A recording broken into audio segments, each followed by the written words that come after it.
Isa na naman may pagmamalaking Pilipino, pasok po sa Final 2. Ang kababayan nating kalok sa sikat na reality show na The Apprentice Asia at eksklusibo siyang nakapanayam ng GMA News. Ikinwento ni Jonathan Yabut ang sikreto ng kanyang tagumpay, habang ang kanyang mga kakilala ay binahagi ang mga katangian niyang posibleng magpanalo sa kanya.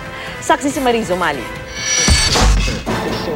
Di tulad sa sikat na business reality show na The Apprentice Asia, kung saan madalas siyang seryoso, no one remembers. Relaxed at nakakasual na kasuotan ng makausap ng GMA News ang kababayan nating si Jonathan John Yabut sa Hong Kong. Isang araw matapos ipalabas ang episode kung saan inanunsyong pasok siya sa Final 2. Sobrang pangarap ko po. Nung college pa lang ako, sobrang fan na ako ng show. Sobrang saya, hindi makapaniwala. Bago nitong 8 task at isang serya ng mga intensive interview ang nalagpasan ni Yabut.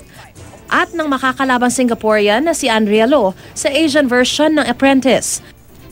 Dito imbes na si Donald Trump, ang sikat at respetadong Asian businessman na si Tony Fernandez ang naghahanap ng kanyang magiging kanang kamay. At ang mga naglaban sa bigatin at high-paying position, 12 pinakamagagaling sa buong Asia na pinili mula sa 30,000 mga aplikante. Nakatulong kaya kay John ang kanyang pagiging Pinoy?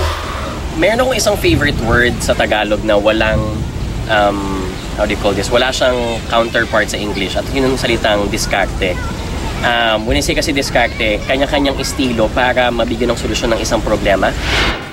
At dama raw niya ang suporta ng mga kababayan, halimbawa sa Twitter. Pilipinas at kapwa kababayan, maraming pong salamat sa inyong suporta para sa pagpanood ng The Apprentice Asia. If you wanna vote, just go to www.theapprenticeasia.com and then just follow the tab that says The Apprentice Asia Index. Or if you go to Twitter and then tweet anything, just put the hashtag AAJohn. That counts already as 1 vote for me. Sa isang pharmaceutical company sa Makati, nakausap ko ang ilang katrabaho ni Jonathan kabilang si Nico na naging kaeskwela niya rin at teammate sa UP Debate Society. College pa lang daw pangarap ng sumali sa The Apprentice ni Jonathan na nagtapos na cum laude sa kursong BS Economics sa UP Diliman.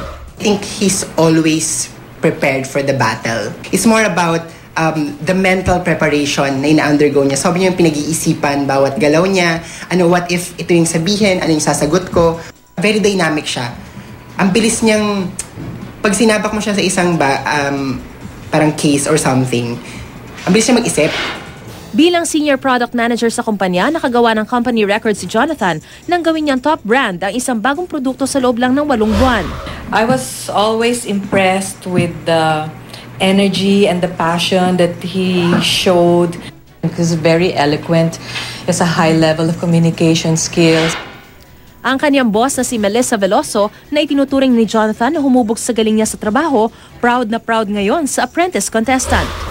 He's a very intelligent person. He's very smart, creative actually. Malikot ang utak ni Jonathan so he's able to really come up with very innovative ideas. Sa kumpanyang ito, lalo pang nahubog at nalinang ang husay at galing ni Jonathan Yabut sa kanyang napiling propesyon at sa kanyang pagharap sa isa sa pinakamatinding hamon sa kanyang buhay. Narito ang mensahe ng kanyang mga katrabaho at mga kaibigan. We're proud of you, Jonathan! Ako po si Mariz Umali, ang inyong saksi!